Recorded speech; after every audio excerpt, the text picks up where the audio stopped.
Y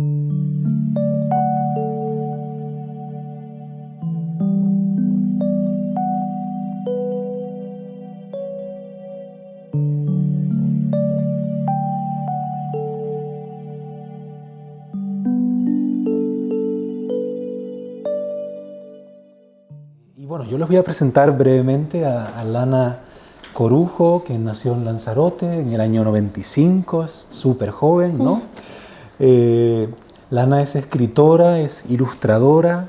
En el ámbito literario, uno de sus relatos formó parte del libro Diarios del Encierro, que publicó la editorial Índigo en 2020.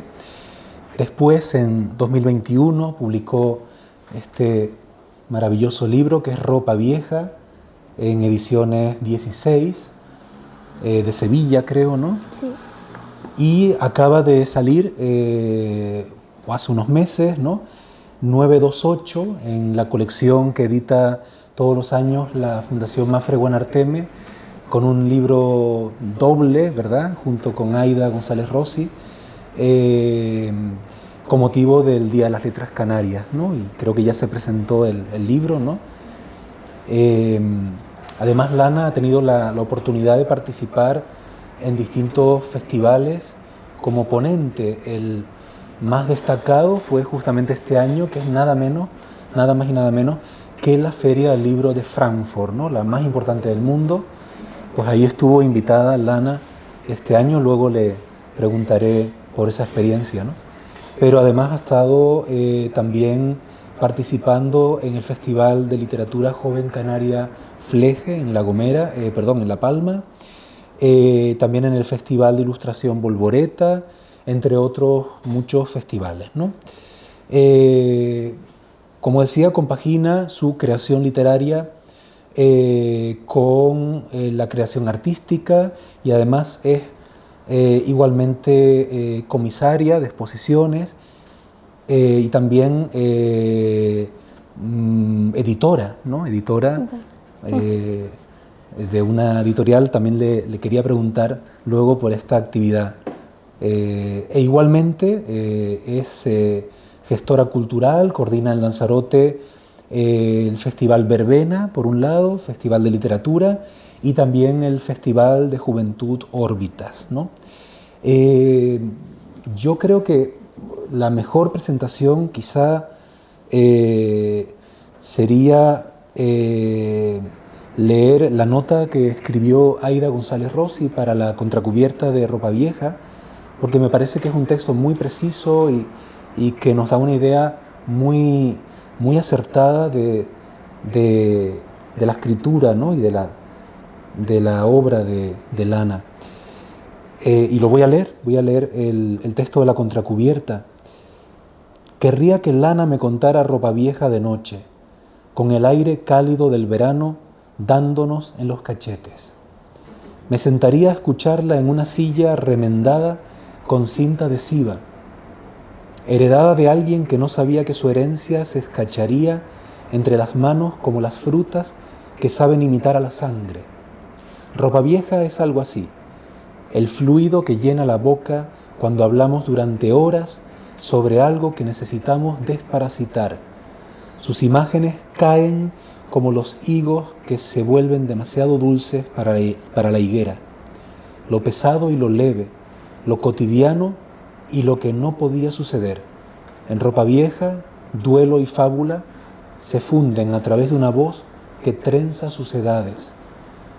Mientras Caraperro invade las de la madre, Lana escribe: ahora sé que la adultez también consiste en aceptar la vejez de tus padres. Nos sumerge con ello en lo terrible de la genealogía. A veces se devora a sí misma, y las niñas son madres prematuras, y las madres traslucen las hijas que fueron. Ropa Vieja es la memoria que se esfuerza por mantener las frutas intactas. Pienso en moras cuando estoy triste, nos cuenta la poeta. Bueno, Lana, yo quería empezar preguntándote por una frase que mandaste en tu biografía, decías que eres un poco cute y un poco punk. Y yo quisiera que me aclararas esta cuestión, ¿no? Para empezar. Bueno, a ver, antes que nada, muchísimas gracias por estar aquí, la verdad que me hace un montón de ilusión.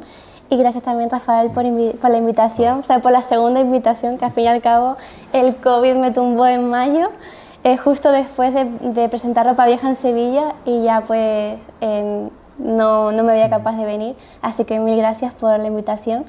Y bueno, lo de la biografía, realmente es gracias a Tairi, que está allí, que me bautizó con esos adjetivos, porque sí que es verdad que cuando escribo muestro como una parte muy íntima mía que muchas veces me ha costado como mucho expresar, ¿no?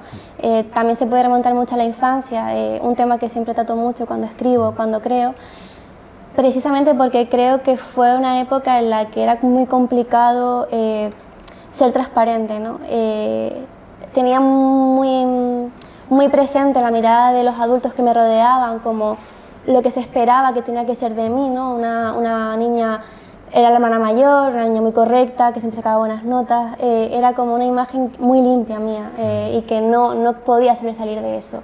Pero sí que es verdad que luego dentro de mí hay una parte que a veces sí que le gusta jugar y romper un poco con los límites, y por eso muchas veces mis amistades me dicen, cuando te conocemos eres muy dulce, eres una imagen como muy amable, y cuando trascendemos esa frontera que no es tan sencillo conocer de entrada, hay como una parte como muy incendiaria, ¿no? Dentro, y creo que también se refleja mucho no solo los temas que trato cuando escribo, sino ya incluso la gestión cultural. Siempre digo que tengo vocación por la infancia y por la juventud, mayoritariamente los proyectos que hago van dedicados a ello, porque creo que son una etapa súper importante de mirar y de tener en cuenta dentro de la sociedad, ¿no? A veces se sienten como una burbuja aparte, y creo que desde la cultura también se puede hacer activismo y se pueden transformar muchísimas cosas, y para mí qué mejor que hacerlo con ese público objetivo, ¿no? Que es la juventud, y hacerla partícipe de todo esto. Qué bien. Bueno, has contestado en cierto modo a algo que yo iba ahora a preguntarte, ¿no? Que es justamente tus orígenes, tu infancia, ¿no? Naciste en Playa Honda, en San Bartolomé, en Lanzarote. De alguna manera, ¿cómo fue pasar esa infancia tuya en un lugar como Playa Honda? ¿Tus padres, tus abuelos tuvieron influencia en tu desarrollo creativo de alguna manera? ¿Qué podrías contarnos sobre eso? Sí, la verdad que bueno, Playa Honda a día de hoy no tiene nada que ver con lo que era cuando yo era pequeñita, porque era todo descampados y un par de casas. Y sí que es verdad que mis padres trabajan en el aeropuerto, como casi todo Lanzarote es para el turismo, y trabajaban muchísimas horas. De hecho, yo recuerdo cuando era todavía más pequeñita que mi padre tenía dos trabajos. Trabajaba en el aeropuerto y algunas mañanas trabajaba en una panificadora, y me llevaba de vez en cuando y me sentaba encima de los sacos de harina, y el olor a pan recién hecho siempre me recuerda mucho a mi padre. Pero sí que es verdad que mis padres trabajaron tantísimo que no puedo decir que fueron figuras ausentes, pero sí que fueron figuras que estuvieron en momentos muy concretos. Quizás la persona que estuvo mucho más presente fue mi abuela María y mi abuela Rosa. Aunque mi abuela Rosa vivía en Barbate, en Cádiz, era maestra, y fue la que se encargó de enseñarme a escribir y a leer con los poemas de Federico García Lorca que hacía para los niños. Entonces, como venían con ilustraciones, yo lo imitaba, dibujaba por un lado lo que veía y escribía por otro lado lo que leía, ¿no? Y a partir de ahí creo que fue muy bonito aprender a leer y a escribir, y sobre todo a poder dibujar con una figura como Federico García Lorca. A mis abuelos nunca les conocí porque fallecieron cuando mis padres eran muy jóvenes, y sí que es verdad que quizás también el hecho de que no hubiesen esas figuras paternas a mi padre o incluso a mi madre, sí que también ha podido influir un poco en todo lo que hago y en cómo estoy, ¿no? Al final mi abuela sacó adelante a 7 hijos ella sola, y sí que es verdad que no sabía leer ni escribir, le enseñó a mi otra abuela a leer y escribir, Pero me encantaba cómo contaba las historias. Tenía mucho hate a la hora de contar y creo que si me gusta tanto también contar yo es por cómo mi abuela me contaba las cosas, ¿no? Como de algo muy cotidiano lo transformaba y de repente te podías quedar un montón de tiempo escuchándola porque algo querías como seguir ese hilo que te estaba contando y no era una persona experta en literatura, ¿no? Pero tampoco hacía falta. Qué bueno, ¿no? La influencia de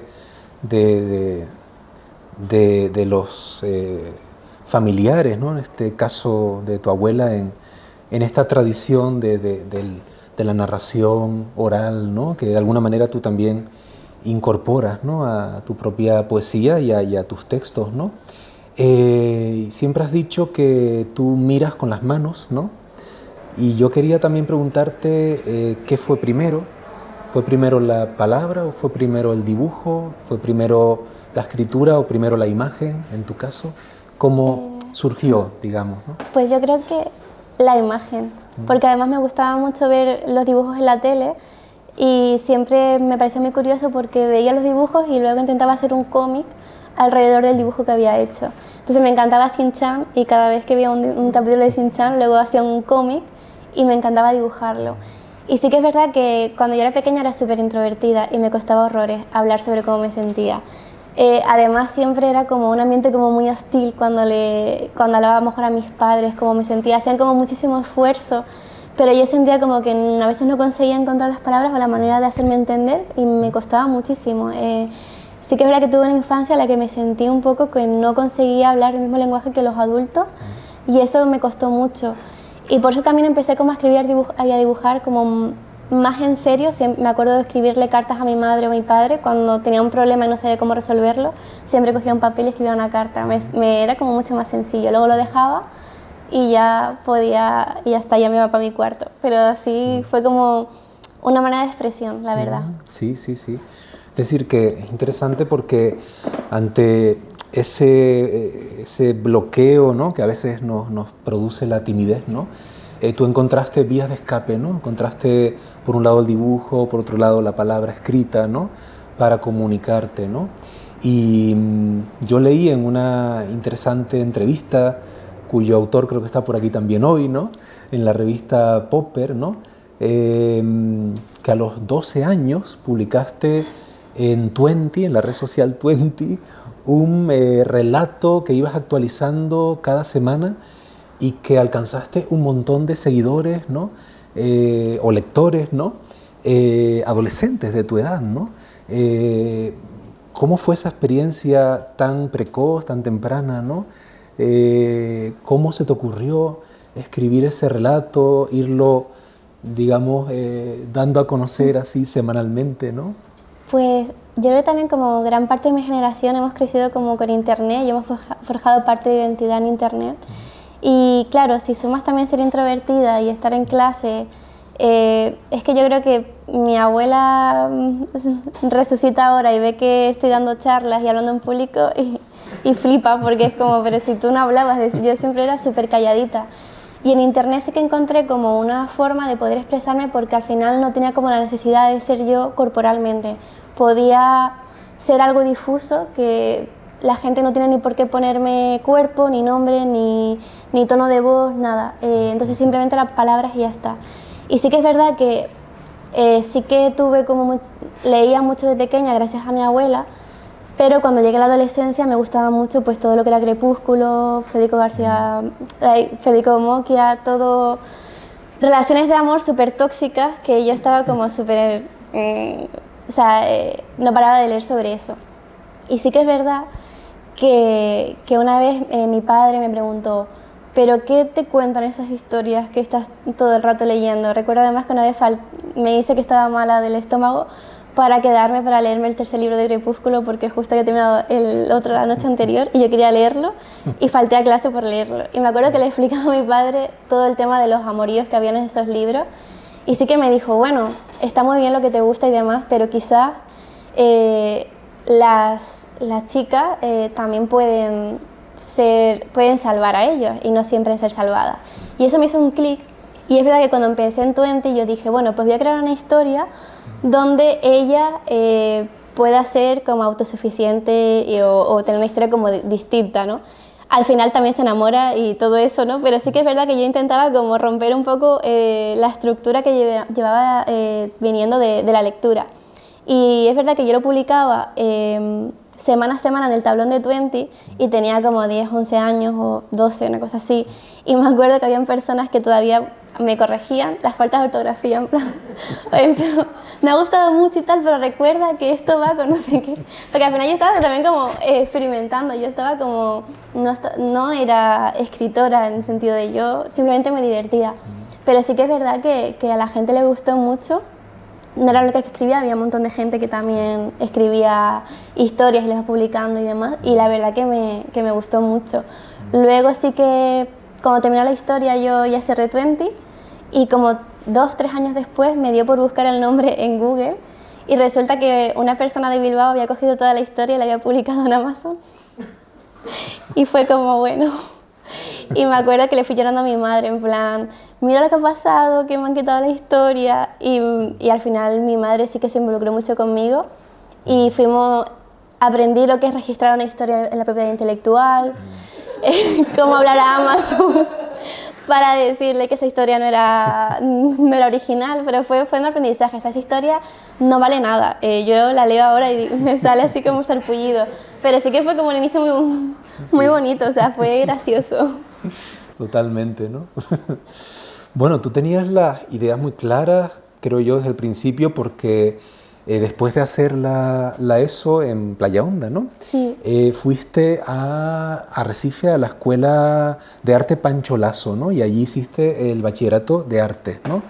Que no suele hacer mucha gente, ¿no? Suele ser una de las opciones como más minoritarias, ¿no? ¿Qué te aportó ese periodo, ¿no? en la Escuela de Arte Pancho Lasso, esa formación artística, ¿no? Pues sobre todo rodearme de gente con las mismas inquietudes. Eso fue lo que más me aportó. Sí que me sentía muy a gusto al final de los años de la ESO en Playa Honda, pero es verdad que en el Pancho Lasso pude rodearme de gente que también le gustaba ilustrar, contar historias, y eso me nutrió mucho.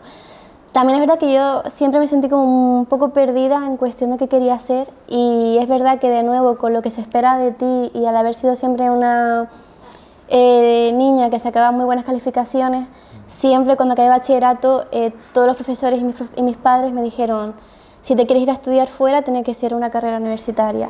Y yo es verdad que quería hacer el ciclo superior en ilustración y diseño en Madrid porque era lo que más me gustaba, pero me metí en comunicación audiovisual porque era la condición que me ponían mis padres para irme a estudiar fuera. Luego hice un año y no lo continué porque realmente no era lo que me gustaba. Mis padres, a raíz de conversarlo con ellos, sí que se dieron y al final entendieron que tenía derecho a equivocarme, ¿no? y a poder plantear el futuro que más encajase conmigo, aunque luego variase, y me metí en la escuela de arte y la verdad que fueron unos años muy guay. De hecho, por ese mismo periodo te iba a preguntar ahora, ¿no?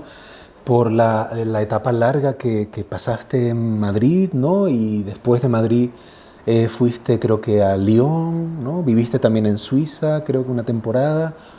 Y de hecho creo que fue el año pasado, en 2021, cuando regresaste a Lanzarote, ¿no? Es decir, que has estado unos cuantos años fuera, ¿no? Y bueno, y allí has desarrollado proyectos como la editorial La Carmencita, y has trabajado para agencias, ¿no? de publicidad, ¿no?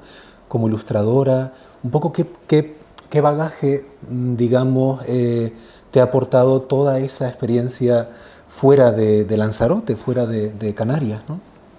Pues pienso que un aprendizaje bastante grande, porque es verdad que justo cuando empecé segundo en la escuela de arte quise empezar a trabajar, a hacer prácticas y me metí en una agencia de publicidad. Y creo que aprendí también muchísimo eso, el trato humano. Me vi muy bien no cómo tratar bien a las personas, porque más o menos nunca quise hacer mal a nadie, ¿no? Pero sobre todo cómo es trabajar desde el respeto y cómo es también coger confianza con lo que haces y poder también explicarles a clientes de todo tipo por qué confías más se confían en tu criterio y al final es un poco como hacerte valer en ese tipo, y eso en Madrid me lo dio muchísimo. También la oportunidad pues de rodearme de personas que sí que me nutrían en ese aspecto. Por otro lado también desgastarme, porque al final Madrid es una ciudad que te exige muchísimo, y entender que pues también que todo tiene como un ciclo y que algo no termine no significa ningún fracaso. Cuando tuve que tomar la decisión de volver a Lanzarote, yo sentía un peso muy grande de ¿por qué si he logrado esto, esto y esto? Ahora tengo que volverme a Lanzarote, una isla que todavía culturalmente le falta muchísimo por avanzar, donde me siento fuera de juego, donde no tengo o no conozco a personas con las que tenga cosas en común, y encima tengo que volver a casa de mi madre cuando estaba prácticamente independizada, ¿no? Al final encajar todo eso es complicado, pero me hizo también ver que la vida tampoco es nada lineal. Al final es estar constantemente rodeando un tablero que muchas veces vas para adelante y sigues yendo para adelante aunque pienses que estás yendo para atrás. Con la Carmencita ocurre un poco lo mismo. Terminó este verano el proyecto porque emprender desde Canarias es complicado, y teniendo la mayoría de proveedores y de clientes en Península se hacía muy complicado el tema de aduanas y el tema de exportación de libros. Sumado con la subida de papel, todo era muy caro mantenerlo. Entonces tuve que tomar la decisión de, bueno, este proyecto no significa que no haya valido. Ha durado 3 años y a veces ese ciclo pues está bien así, y me ha permitido pues poder, por ejemplo, enfocarme mucho más en la juventud de Lanzarote y construir más desde Lanzarote para Lanzarote, aunque luego eso trascienda y vaya un poquito más allá, ¿no? Entonces toda esa mentalidad pues me ha cambiado muchísimo a raíz de volver, pero no quita pues todo el aprendizaje y también todos los días malos que conlleva estar pensando, uy. Sí, y abundando un poquito en la experiencia como editora, ¿no? En La Carmencita, ¿no? Una editorial en la que publicaste exclusivamente a mujeres, ¿no?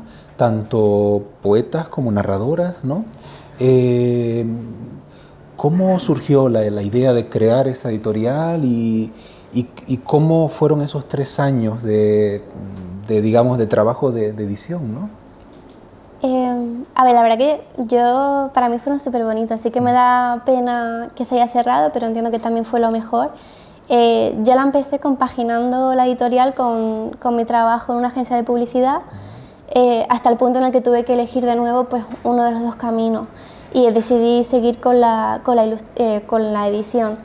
Y nació como una idea para el portfolio. Simplemente hice un proyecto ficticio, dije voy a hacer una identidad visual de una editorial, le llamo La Carmencita, hago un par de cubiertas ficticias y a ver qué tal.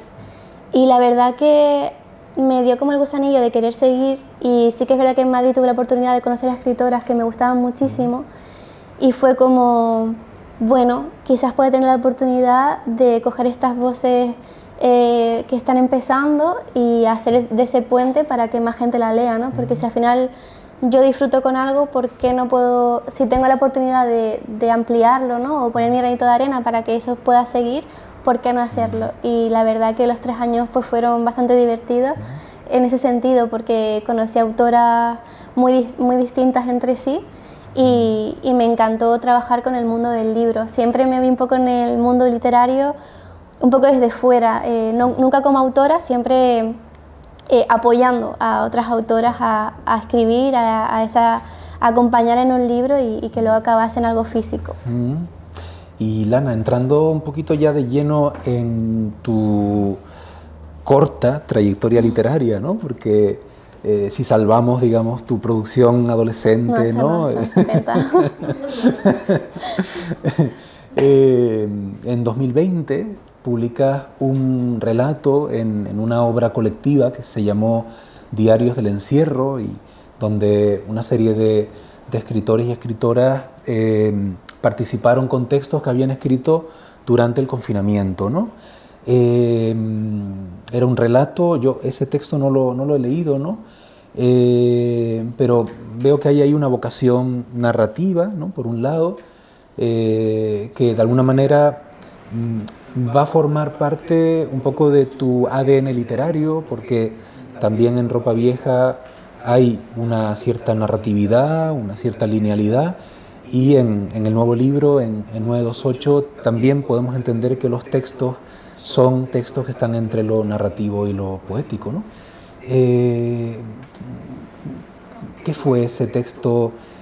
¿Cómo viviste el confinamiento? ¿Cómo surgió ese relato de, digamos, de encierro, ¿no? Viviendo con mi pareja en una habitación, en un piso con 6 personas, y parecía como un centro de terapia ocupacional, porque siempre nos repartíamos, pero vamos a hacer deporte por la mañana, luego vamos a pintar, luego vamos a leer, entonces por mantener la mente ocupada. Y sí que es verdad que escribir siempre me ha acompañado, porque me gusta mucho todo el tema de hacer diarios, porque al final también es una manera de un poco de ordenar mis emociones. Y justo vi la convocatoria de Índigo que decía, bueno, queremos armar una antología por cómo se ha vivido el confinamiento en diferentes puntos del planeta, ¿no? De hecho, hay autoras latinoamericanas, francesas, italianas, de todo. Y yo dije, bueno, me voy a romper un poco esa vergüenza, ese muro, ¿no? De que mis textos no sean solamente, exclusivamente míos, sino que pueda llegar a otras personas. Y la verdad que me alegró muchísimo cuando me escribieron diciendo que lo cogían, y fue como el primer pasito para, pues, un poco para decir, bueno, pues quizás no tiene que ser tan íntimo. Sí, y luego vino al año siguiente esta maravilla, ¿no? Que es Ropa Vieja, que bueno, yo les recomiendo a todos, de verdad, que lo consigan, que lo lean, ¿no? Porque es una ópera prima realmente impactante, ¿no? Yo quiero comenzar leyéndoles 2 de los textos, uno muy breve, el segundo de la página 13. El día que Caraperro se comió a mi madre, en mi estómago nació el silencio. Y otro poco más largo de la página 23.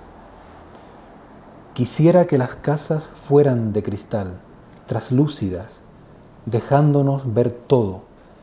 Mostrarían así la debilidad de quien las vive, alejando la idea de que lo que ocurre en casa se debe quedar dentro. Si eso ocurriese, todos verían a Caraperro y compartiría así su peso, porque cuando algo toca también sobre los demás, los prejuicios se arrugan. Quisiera que las casas fuesen chivatas y me evitasen a mí el pedir ayuda. Y bueno, Ropa Vieja, que es tu primer libro como tal, es un poemario en el que exploras unas temáticas muy concretas, ¿no? Por un lado, que pueden ser, por ejemplo, la temática de los cuidados, la de la enfermedad, el dolor que produce la enfermedad de los demás, la soledad que puede sufrir la persona que cuida, ¿no? Cuya voz tú adoptas en el libro, ¿no? Es, como decía, un poemario con personajes, ¿no? Al menos 3 personajes, ¿no? Y que plantea una cierta linealidad narrativa, ¿no? En el que cuentas una cierta historia, que claro hay que leer entre líneas, ¿no? Tú has hablado en varias ocasiones de este libro como de un libro que parte de una cierta vivencia personal, aunque no es declaradamente autobiográfico, ¿no? Pero que sí que hay un gran pozo de experiencia vivida, ¿no? Bueno, no sé, cuéntanos un poquito, ¿no? Sobre Ropa Vieja. Habría mucho que decir, ¿no? Pues, ¿qué podrías contarnos? Es verdad que cuando escribo me es muy complicado separar el yo, porque además me gusta mucho escribir desde el yo y un poco transformar no lo que he vivido a lo mejor en primera persona, sino también de lo que he podido ser consciente y narrarlo, ¿no? Porque al final creo que lo que se narra al final existe. Y sí que es verdad que el tema de los cuidados, del tema de qué ocurre no solo con la persona que padece, sino con la persona que cuida, es un tema que en mi casa, en mi familia he visto también tan silenciado, que Ropa Vieja básicamente lo vomité en 2 semanas. En 2 semanas se escribió como la estructura del libro, porque era algo que sentía la necesidad de contarlo. Y tiene personajes, yo digo que es una especie de fábula, porque aunque está marcado en lo poético, no deja de tener pues eso, cierta linealidad. y al final 3 personajes que se repiten. Intenté ilustrarlo, es verdad que lo primero que hice fue intentar dibujar a cara perro, pero no me salía. Mi estilo no me permitía ponerle cara, ¿no? Y contar esa historia con la ilustración. Entonces dije, bueno, voy a probar a escribirla y escribiré un pequeño, un pequeño texto y a ver si de ahí puedo dibujar. Y me di cuenta de que al final Ropa Vieja tenía que ser simplemente eso, palabras, porque ya de por sí tenían el suficientemente peso como para que yo dijese, vale, puede estar completa la historia. Y luego sí que es verdad que cuando me animé a enviarla a la convocatoria de 16, yo siempre pienso que Ropa Vieja, por eso también quiero tantísimo la figura de los editores, ¿no? Porque Alejandro, ese primer manuscrito de Ropa Vieja, supo verlo y decir, bueno, esto lo vamos a publicar. Obviamente hay que trabajar ciertas cosas porque no deja de ser un vómito, ¿no? Algo que arrojé en un momento muy concreto, pero a partir de ahí supo ir hilando y supo ir viendo otras cosas y mejorándolo. Y por eso pienso que al final esa figura que es fundamental dar con buenos editores para que trabajen nuestros textos junto con nosotros. Y la verdad que Ropa Vieja para mí sí que es un poemario. Estoy orgullosa del poemario, la verdad, porque sí que me ha traído muchísimas cosas bonitas. Me cuesta un poco enfrentarme a él últimamente, la verdad que leerlo en voz alta siempre me genera así como un poquito de inquietud. Yo que te iba a pedir que leyeras algo si querías, bueno, pero... sí, puedo leer algo, pero sí que es verdad que es un libro que bueno, no deja de ser como un primer paso realmente. Y estoy orgullosa. También tuve mucho temor cuando se publicó, ¿no? Es un poco de qué va a pensar ciertas personas que me conocen de esto, ¿no? ¿A quién van a buscar en Carraperro? ¿A quién van a buscar en la voz poética? ¿A quién van a buscar en la madre? Pero al final es verdad que cuando escribimos, sí que en mi caso nace de algo que existe dentro de mí, pero al final cuando toma forma de libro y ya es físico y de repente se lanza, ya es un poco menos mío.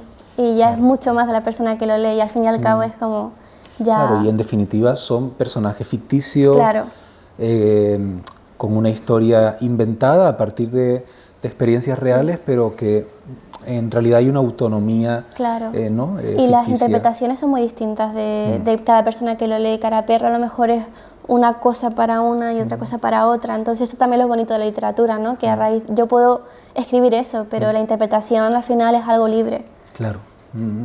¿Te apetece? Vale. ¿Sí? A ver, voy a ver si encuentro alguno que...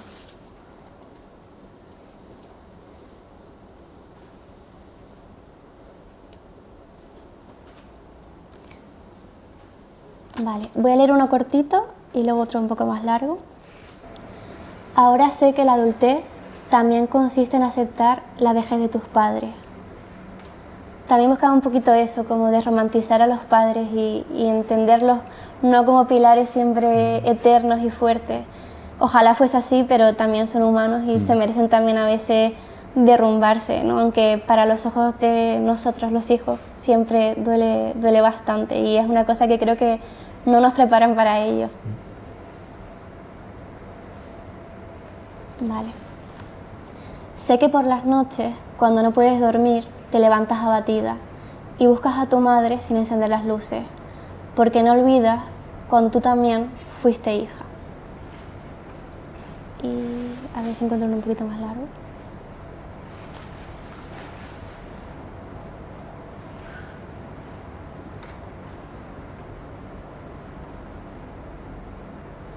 Vale. Mi madre se sentaba a la fresca, en la silla blanca de plástico, junto a las vecinas, y hablaban de nosotras, las hijas, como si fuésemos seres danzantes. Yo recuerdo ponerme en el bordillo, mientras comía las frutas que todas me daban, dejando que su agua cayese por mis brazos, y mis codos se volviesen dos fuentes. Y con la boca colorada le decía, mira mamá, mírame mamá, mamá mírame.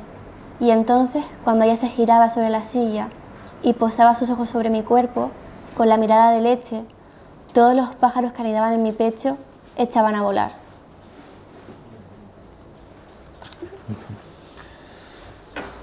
Maravilloso, ¿no? Bueno, como digo, es una joya, ¿no? de libro para mí. Muchas gracias. Todo un descubrimiento y muy emocionante, ¿no? Y bueno, continuemos un poquito, ¿no? con la conversación. Yo estaba también pensando el otro día que Lanzarote, ¿no? Por un lado es una isla en la que hay una instancia muy poderosa que es la instancia del paisaje, de la naturaleza, esos volcanes, esa negrura de los mares de lava, ¿verdad? Un paisaje muy especial, muy particular, ¿no? Muy diferente a otros paisajes, ¿no? Incluso dentro de las propias Islas Canarias, ¿no?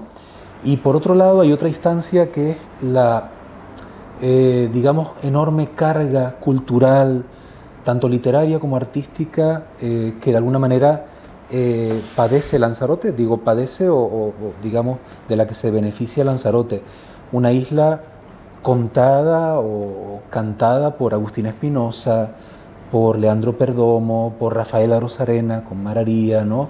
Por Saramago, ¿no? Y en el plano artístico César Manrique, en fin, Alechinsky, que estuvo por allí, Pepe Damaso, Gopar, Pedro Talló, y también desde el punto de vista cinematográfico, ¿no? Las películas que hicieron Werner Herzog, Almodóvar. Es decir, es una isla tremendamente culturizada, ¿no? Y lo que quería preguntarte en este sentido es, en estas dos instancias, ¿de qué manera ese paisaje tan poderoso, ¿no? Y luego esa carga cultural tan imponente, ¿no? han supuesto para ti un peso o bien de alguna manera te han concedido un refugio creativo o lo sientes como algo que te ha desplazado, que te ha de alguna manera coartado o lo sientes como una posibilidad de hablar desde la total libertad teniendo en cuenta esos referentes culturales, paisajísticos, ¿no? ¿Cómo lo ves? Yo pienso que también hay como una diferencia muy clara entre quien crea o se basa en Lanzarote estando en Lanzarote o la mirada de las personas que han ido durante un tiempo y se han marchado. Porque, por ejemplo, Benito Pérez Armas odiaba Lanzarote. Él estuvo en Yaiza y cuando veía todo el mar de Timanfaya decía que eran como escupitajos del diablo. Es que odiaba Lanzarote, decía que era una isla feísima. Incluso Leandro Perdomo, muchos de sus textos también se refiere a esa negrura como algo pesado, como algo que incluso habla de los lanzaroteños que somos más huraños, que estamos muy ligados a ese paisaje. Y las personas que vienen de fuera, por ejemplo, Arozarena, Espinosa, descubren un mundo, ¿no? Porque creo que Lanzarote, cuando tú lo ves por primera vez desde fuera, sí que te impacta muchísimo.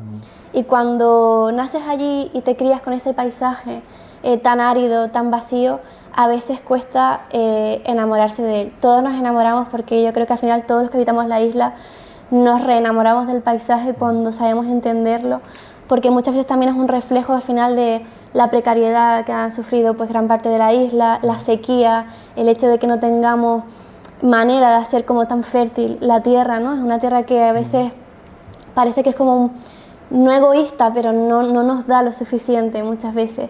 Y luego está como todo lo que nos gusta y todo lo que queremos protegerla. Y creo que es más fácil ver esa belleza cuando tomas distancia de la isla.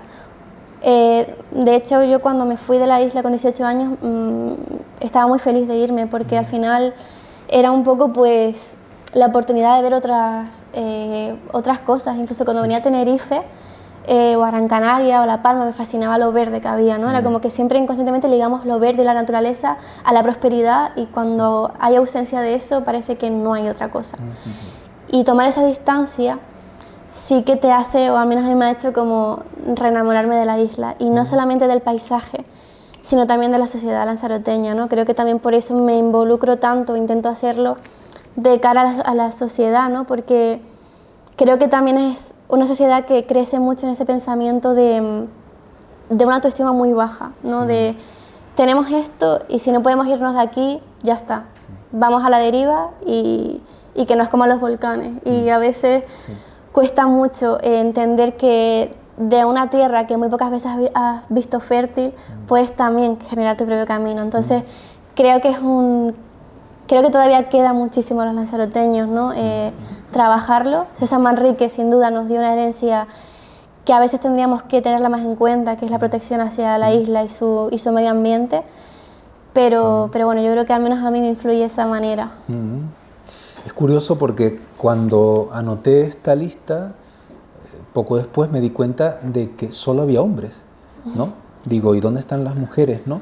Pero curiosamente, en la generación, entre comillas, o en las promociones más recientes, ¿no?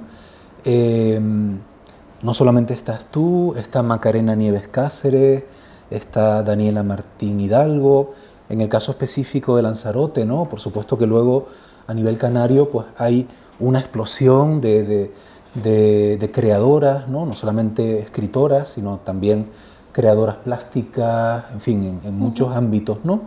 Pero luego me di cuenta, ¿no? De que en el caso de Macarena, en el caso de Daniela, también viven fuera de la isla, ¿no? En Gran Canaria, en Madrid, ¿no? Y en este sentido, de alguna manera, también ya lo has contestado, ¿no? Cuando hablaste de tu regreso a la isla, ¿no?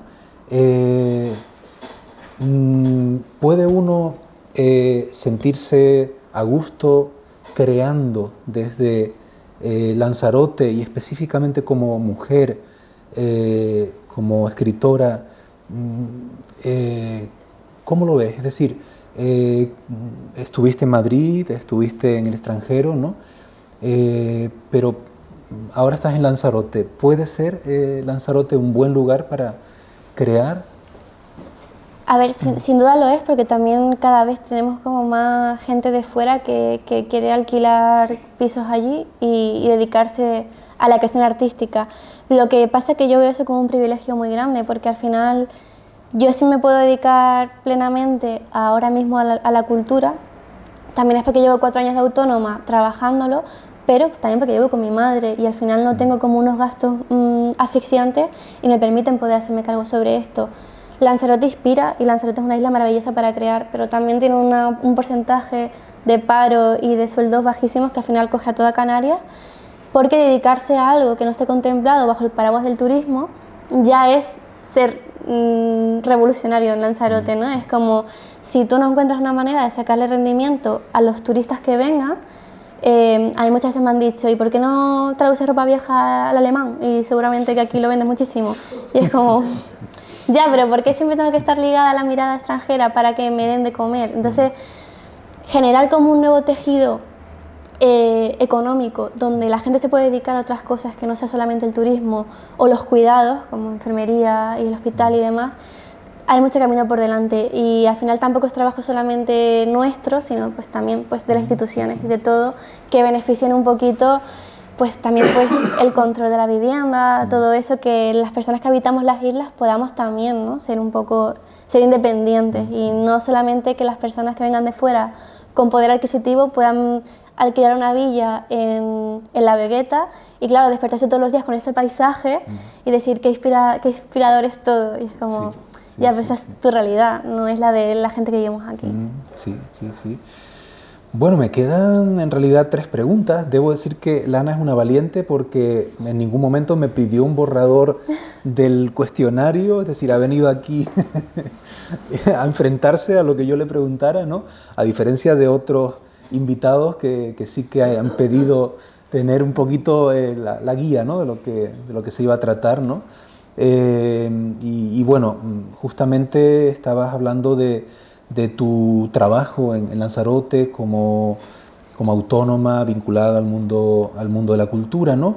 Y están estos 2 festivales, ¿no? que has ideado, por un lado Verbena, ¿no? Que es un festival literario, y por otro lado Órbitas, ¿no? Que es un festival vinculado a la juventud. Y bueno, te quería preguntar un poquito qué son, ¿no? ¿Qué son ambos festivales, ¿no? ¿En qué consisten? Pues Verbena nació un poco también por esa necesidad en Lanzarote de tener espacios literarios, porque no habían apenas encuentros o festivales alrededor de la literatura, y los que habían sí que es cierto que eran interesantes, pero sí se reflejaban mucho a una parte de la sociedad que ya tenía que tener un bagaje literario para poder entender lo que se hablaba. Y por ejemplo, mi padre o mi madre no asistían a ese tipo de cosas porque no lo comprendían y tampoco es necesario comprenderlo todo. Entonces yo propuse verbena, que en un principio me echaron el nombre para atrás porque me decían que sonaba como muy chabacano y que porque no la llamamos mejor Malpaís o periferias, y yo no, es que precisamente quiero todo lo contrario. Quiero que la literatura sea un poco pues como cuando mi abuela me contaba historias en el salón de mi casa, ¿no? Mi abuela tenía un montón de gracia para contar y la literatura empieza también desde las plazas, desde lo público, o sea, desde lo que es más nuestro. Entonces la literatura yo lo entiendo como a veces no hace falta que te hayas leído el Ulises de Joyce 50 veces o que tengas que tener un doctorado en letras, ¿sabes? También puede ser que te interese simplemente cómo te cuentan a ti las historias. Y verbena un poco funciona, o quiero que funcione así, ¿no? Este año tuve la oportunidad de, bueno, Tairi participó en verbena este año con una charla muy bonita junto con Aida, un recorrido sobre escritoras y escritores de Canarias.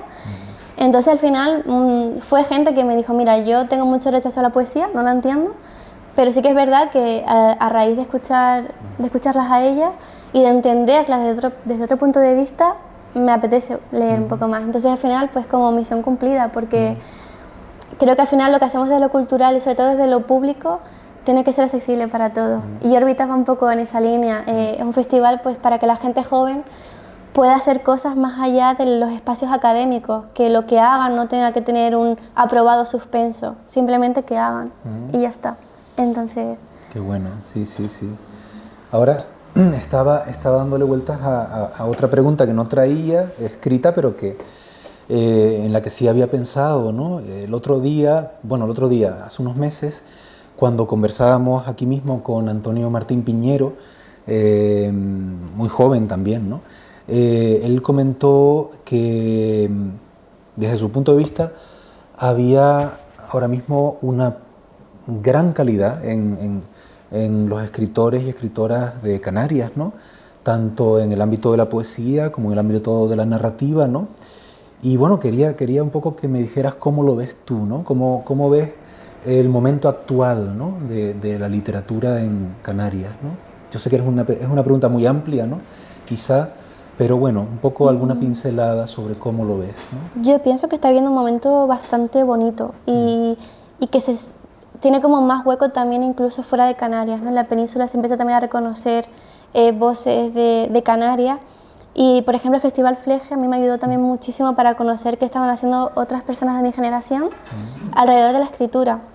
Y yo sí que veo una calidad bastante potente, ¿no? Y veo también como una identidad, aunque nos diferenciamos unos de otros, ¿no? Pero al final sí que marca muchísimo lo que significa crear desde aquí o crear desde haber nacido aquí o tener culturas híbridas como puede ser Argentina y Canarias. Entonces sí que me parece bastante positivo y esperanzador, porque incluso también por la parte de edición se ve también más interés en lo que está ocurriendo aquí. Y ya no solamente queda en un círculo cerrado, sino que tiene oportunidad de salir de esto. Sí, de hecho hay bastantes casos hoy en día de escritoras canarias que están publicando en editoriales de la península, ¿no? Lo cual no era tan frecuente en una época, ¿no?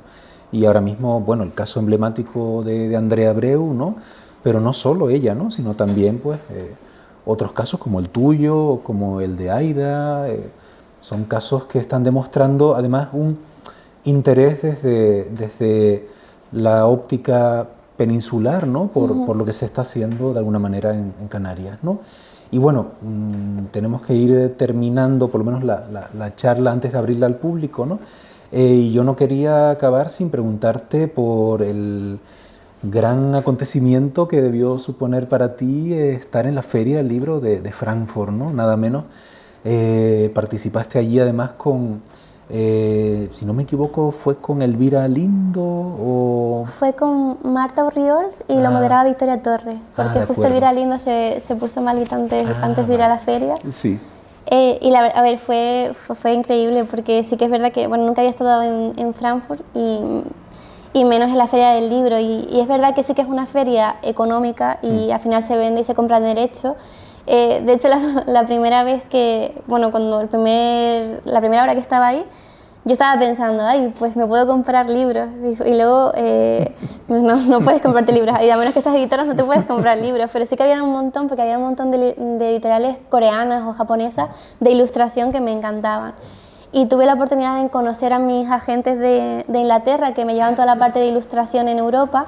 Entonces fue muy guay conocerles y ponerles cara después de tantas reuniones por Zoom y demás. Y ya luego en el pabellón de España, pues yo me sentía como...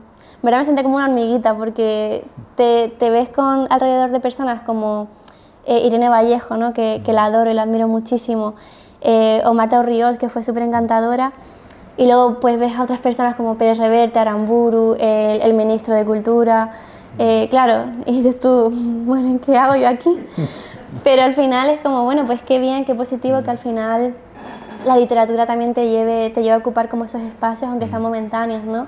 Yo siempre le digo a Alfonso que le agradezco muchísimo la entrevista que me hizo en Popper, porque fue gracias a esa entrevista que se interesaron un poco en Ropa Vieja y me ofrecieron la invitación. Entonces, al final también lo bonito es esto, pues hacer conexiones y conectar gente que más allá de que vayas a una feria o no, es un poco con quien al final te acompaña en el camino y quien sigue como a tu lado. Así que muy guay. Bueno, Alfonso, nos tienes que entrevistar a varios más que estamos aquí porque ya sabes que...